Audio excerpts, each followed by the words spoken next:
اعوذ باللہ من الشیطان الرجیم بسم اللہ الرحمن الرحیم الحمد للہ رب العالمین الرحمن الرحیم مالک یوم الدین ایاک نعبد و ایاک نستعین اہدنا الصراط المستقیم صراط الذین انعمت علیہم غیر المغضوب علیہم ولا الضالین آمین۔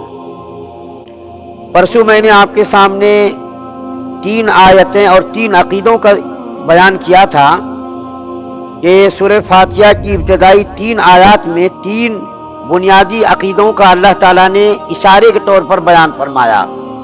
پہلی آیت کریمہ میں توحید کی طرف اشارہ ہے، دوسری آیت کریمہ میں رسالت کی طرف اشارہ ہے، اور تیسری آیت کریمہ میں آخرت کی طرف اشارہ ہے۔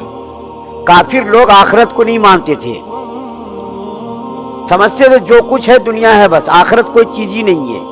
لیکن قرآن اور حدیث نے انسانوں کو بتایا کہ عقیدہ توحید بھی ضروری ہے، عقیدہ رسالت بھی ضروری ہے، اور عقیدہ آخرت بھی ضروری ہے۔ میں نے پرسوں آپ کے سامنے انسانوں پر نازل ہونے والی بہت ساری نعمتوں کا ذکر کیا تھا۔ میں وہیں سے آگے بات شروع کرتا ہوں کہ اللہ تعالیٰ نے جتنی نعمتیں انسانوں پر برسائی ہیں، بارش کے قطروں کا گننا آسان ہے، لیکن اللہ کی نعمتوں کا گننا مشکل ہے۔ ان تمام نعمتوں میں سب سے بڑی نعمت، اللہ کی کیا ہے؟ انبیاء کرام علیہم السلام کا سلسلہ جاری کرنا۔ حضرت آدم علیہ السلام سے انبیاء کرام علیہم السلام کا سلسلہ شروع ہوا، اور سرکار دو عالم صلی اللہ علیہ وسلم کے اوپر اس کا اختتام ہوا۔ ان تمام انبیاء کرام علیہ السلام نے لوگوں کو آخرت کے بارے میں بتایا۔ انبیاء کرام علیہ السلام کا سلسلہ اللہ تعالیٰ نے شروع کیا۔ اللہ تعالیٰ انبیاء کرام کا سلسلہ قائم نہ کرتا تو اس کی رحمت سے یہ بات بعید ہوتی، اس کی رحمت کے شایع نشان نہ ہوتی۔ لہذا اس کی رحمت کا لازمی تقاضا یہ ہے کہ وہ انبیاء کرام علیہ السلام کا سلسلہ جاری فرماتے۔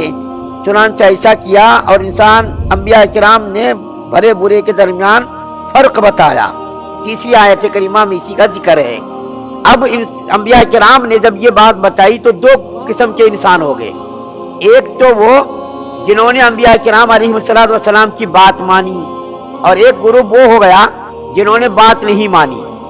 اس آیت کریمہ میں اللہ تعالیٰ بتانا یہ چاہتے ہیں کہ جو انبیاء کرام کی بات مان کر کے میرے پاس آیا، زندگی جس نے انبیاء کرام کی تعلیمات کے مطابق گزاری، اس کے لیے تو میں نے جنت تیار کر رکھی ہے، اور جنہوں نے انبیاء کرام علیہ السلام کی بات نہیں مانی، اس کے لیے میں نے جہنم تیار کر رکھا ہے۔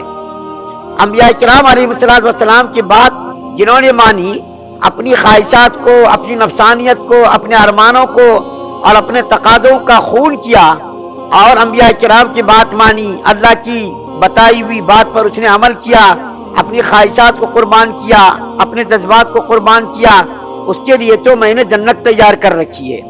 اور جنہوں نے انبیاء کرام کی بات نہیں مانی، یعنی ایمان قبول نہیں کیا، اس کے لیے ہم نے جہنم تیار کر رکھا ہے۔ یہ اللہ کا ضابطہ ہے، اصول ہے۔ اگر اللہ تعالیٰ جنت اور جہنم نہ بناتے، اور اللہ تعالیٰ یہ اصول نہ بناتے کہ ماننے والوں کے لیے جنت، نہ ماننے والوں کے لیے جہنم، تو پھر یہ دنیا تو تماشا گاہ بن جاتی۔ بھلائی کرنے والوں اور برائی کرنے والوں میں کوئی فرق ہی نہیں ہوتا۔ بھلائی کرنے والوں میں کوئی قتل کرتا، کوئی ظلم کرتا، کوئی تشدد کرتا، اور جو ہے کوئی ناانصافی کرتا، تو اللہ تعالیٰ نے فرمایا جو ناانصافی کرے گا، قتل و قتال کرے گا، اور جو ہے ظلم و تشدد کرے گا، اس کے لیے تو برا ٹھکانہ ہے۔ لیکن جنہوں نے اپنے جذبات پر کنٹرول کیا اور اسلامی تعلیمات پر عمل کیا، اس سے تو ہم خوش ہوں گے، رضامند ہوں گے، اور اس کے لیے میں نے جنت تیار کر رکھی ہے۔ ایک اور بات یہ بتانی ضروری ہے کہ قیامت کا دن جب آئے گا، جب سور پھونکا جائے گا، سارے انسان، ساری مخلوقات ختم ہو جائے گی، سب پر فنا طاری ہو جائے گا۔ 40 سال تک سب پر فنا طاری رہے گا۔ 40 سال کے بعد پھر سے اللہ تعالیٰ جب سور پھکوائیں گے اور انسان جب زندہ ہوگا، تو اللہ تعالیٰ قیامت کے دن فرمائیں گے، خود بخود کہیں گے لمن الملک، آج کی حکومت کس کی ہے؟ آج کون شہنشاہ ہے؟ دنیا کے اندر تم اپنی حکومت پر، تم اپنے اقتدار پر، اور تم اپنے عہدوں پر، تم اپنی دولت پر، تم اپنی شان شوکت پر اور تم منصب پر اتراتے تھے۔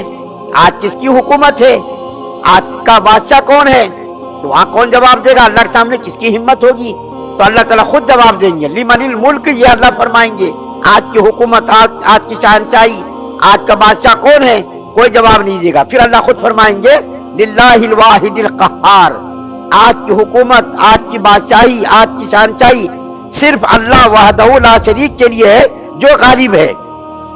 پھر اللہ تعالیٰ یہ جگہ فرماتے ہیں کافروں کے لیے افحسبتم انما خلقناکم عبثا وانکم الینا لا ترجعون، کیا تم نے دنیا کو بیکار سمجھ رکھا ہے؟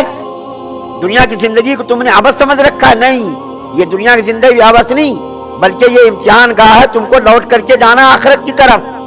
ایک جگہ اللہ تعالیٰ اور فرماتے ہیں کما بدأنا اول خلق نعیدہ، جیسا تم ماں کے پیٹ سے پیدا ہوئے تھے، ماں کے پیٹ سے کیسا پیدا ہوتا؟ آدمی کے جسم پر ایک بارش کا کپڑا بھی نہیں ہوتا، بالکل ننگا ہوتا۔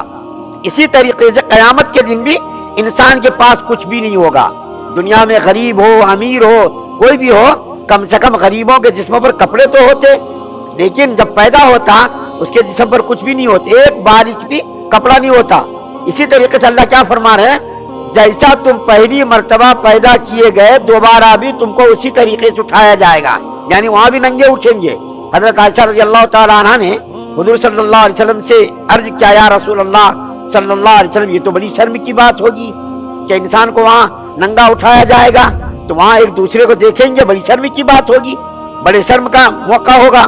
تو اللہ کے رسول صلی اللہ علیہ وسلم نے فرمایا ہر آدمی کی نظر جھکی ہوئی ہوگی، گناہوں کی ندامت کی وجہ سے، اپنے جرائم کی وجہ سے، بہت سارے کفر کی وجہ سے، شرک کی وجہ سے ان کی نگاہیں جھکی ہوں گی مجرموں کی طرح۔ دنیا میں آپ نے کبھی دیکھا مجرموں کو یوں سر اٹھا کر کے بات کرتے؟ مجرم لوگ سر اٹھا کر کے بات نہیں کرتے، بلکہ ان کے سر جھکے ہوئے رہتے، ہتھکڑیاں لگی رہتی ہے، پولیس کے ڈنڈے اس کو پڑتے رہتے، اور اس حال میں سر جھکائے ہوئے وہ مجرم عدالت میں پیش ہوتا۔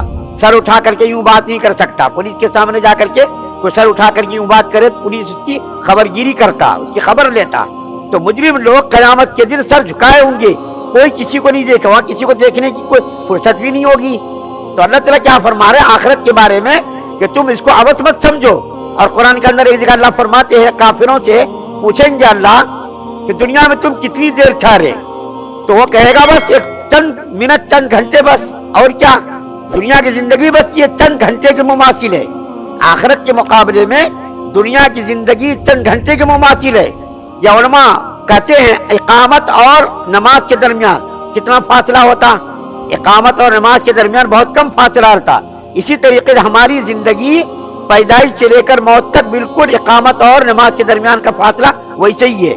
علماء مثال دیتے ہیں کہ سمندر کے ایک ایک قطرے کو آپ نکالنا شروع کیجئے، پورا سمندر خالی ہو جائے گا، اور ایک سمندر لائیے، اور ایک سمندر لائیے، اور ایک ایک قطرے کو ان سے نکالنا شروع کیجئے، پورا سمندر ختم ہو جائے گا۔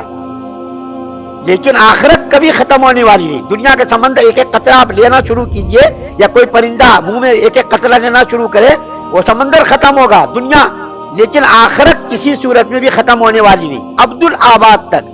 تو انبیاء کرام کے بھیجنے کا مقصد یہی کہ انہوں نے آ کر کے بتایا دیکھو بھائی یہ برا ہے، یہ بھلا ہے، یہ کام کرو اس سے اللہ راضی ہوگا، یہ کام کرو اس سے اللہ ناراض ہوگا۔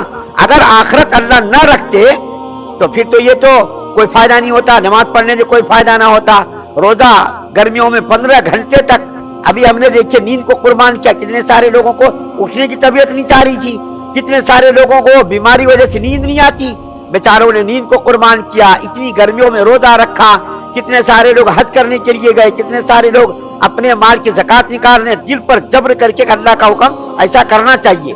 جب اللہ کے نیک بندوں نے ایسا کیا، نماز ادا کی، روزہ رکھا، حج ادا کیا، زکات ادا کی، اپنی نیند کو قربان کیا، اپنے خواہشات کو قربان کیا اللہ کے حکموں پر عمل کرنے کے لیے، تو اگر اللہ تعالیٰ اگر قیامت کے دن انصاف نہ کرتا، نیکوں کے لیے جنت، بروں کے لیے جہنم اگر نہ رکھتا، تو پھر کوئی فائدہ ہی نہیں ہوتا۔ دنیا کے اندر تو لوگ جیسا دل میں آتا ویسا کر لیتے، ہر بڑا طاقت والا آدمی غریب لوگوں کو جینا مشکل کر دیتے، نوچ نوچ کر کے کھا لیتے، جیسا جنگلوں میں درندے اور جو بھیڑیے دوسروں کو چیر پھاڑ کر کے کھا جاتے، اسی طریقے سے اگر اللہ کا کوئی ضابطہ نہ ہوتا، جنت اور جہنم کا تصور نہ ہوتا، آخرت کا تصور نہ ہوتا، پھر یہ لوگ دنیا میں تو رہنا مشکل کر دیتے، جینا مشکل کر دیتے. تو تیسری آیت کریمہ کے اندر آخرت کی طرف اللہ تعالیٰ نے اشارہ کیا ہے کہ دنیا یہ ہمیشگی کی جگہ نہیں، ہمیشہ یہاں رہنا نہیں، یہاں سے جانا ہے اور جا کر کے وہاں پل پل، منٹ منٹ، سیکنڈ سیکنڈ کا حساب کتاب دینا ہے. چنانچہ اللہ کے رسول صلی اللہ علیہ وسلم نے فرمایا قیامت کے دن جب تک آدمیوں سے 5 قسم کے سوالات نہ کیے جائیں گے اس وقت تک کسی کا قدم نہیں ہٹے گا، اپنی جگہ سے نہیں ہٹے گا آدمی. 5 قسم کے سوالات کیے جائیں گے. کیا؟ ایک تو تم نے اپنی عمر کو کس چیز میں صرف کیا، دوسرا یہ کہ تم نے جوانی کو کہاں کہاں خرچ کیا، اچھے کاموں میں، غلط کاموں میں، خدا کی فرمانی میں یا خدا کی نافرمانی میں، دوسرا یہ کہ تم نے مال کہاں سے کمایا، تیسرا یہ کہ تم نے کہاں خرچ کیا، اور چوتھا تم نے جو کچھ علم حاصل کیا، جو کچھ تم کو معلوم ہوا اس پر تم نے کتنا عمل کیا. تو بڑے کئی آیت کریمہ میں آخرت کی طرف اشارہ ہے.